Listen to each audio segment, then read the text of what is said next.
হ্যাঁ, এইভাবেই প্রায় ব্রাইডের বাড়ি থেকে ক্যাব পর্যন্ত আসা যাওয়া করতে হচ্ছিল বাইকে করে। দিনটা ছিল ৮ই জুলাই, আর এই ৮ই জুলাইতে ছিল প্রচুর বুকিং। আর সেদিনকে আমার ছিল নিমতা মানে বেলঘরিয়াতে একটা রিসেপশন ব্রাইডের বুকিং। আর অবস্থা দেখো, চারিদিকে জলে জল, একদম যাচ্ছে তাই। সারাটা রাত জুড়ে বৃষ্টি হয়েছে। ব্রাইডের বাড়ির সামনে গিয়ে দাঁড়িয়ে তো আমি যে এত বড় লাগেজটা টেনে নিয়ে আমি কি করে ব্রাইডের বাড়িতে পৌঁছবো। তখন ব্রাইডের হাজব্যান্ড আমাদের রিসিভ করতে আসে বাইক নিয়ে, অ্যান্ড আমরা বাইকে করে একজন একজন করে লাগেজ নিয়ে যাওয়া আসা করি। ব্রাইড আমাকে বলেছিল একটা লক্ষ্মী ঠাকুরের মতন লুক দিতে, তো আমি সেটাই দিয়েছিলাম। আর স্টার্টিং থেকে আমি ভিডিও কোনো ক্লিপ নিতে পারিনি, কারণ বাইরে বৃষ্টির ওয়েদার, আর সমস্ত গুছিয়ে বসতেও একটু সময় লেগে গেছিলো।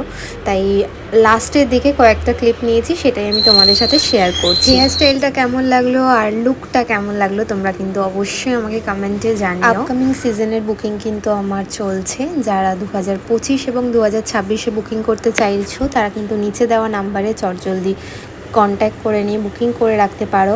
আর 2025-এর কিন্তু খুব কম সংখ্যক ডেটই অ্যাভেলেবেল রয়েছে। যারা চাইছো এই 2025-এর কোনো ডেটে বুক করতে, তারা কিন্তু এক্ষুনি একটু কন্ট্যাক্ট করে নাও। এরপর আর হয়তো আর কোনো রকম 25-এর ডেট অ্যাভেলেবেল থাকবে না। আর 2026-এর বুকিংও চলছে, তোমরা যারা চাইছো তারা কিন্তু বুকিং করে রাখতে পারো।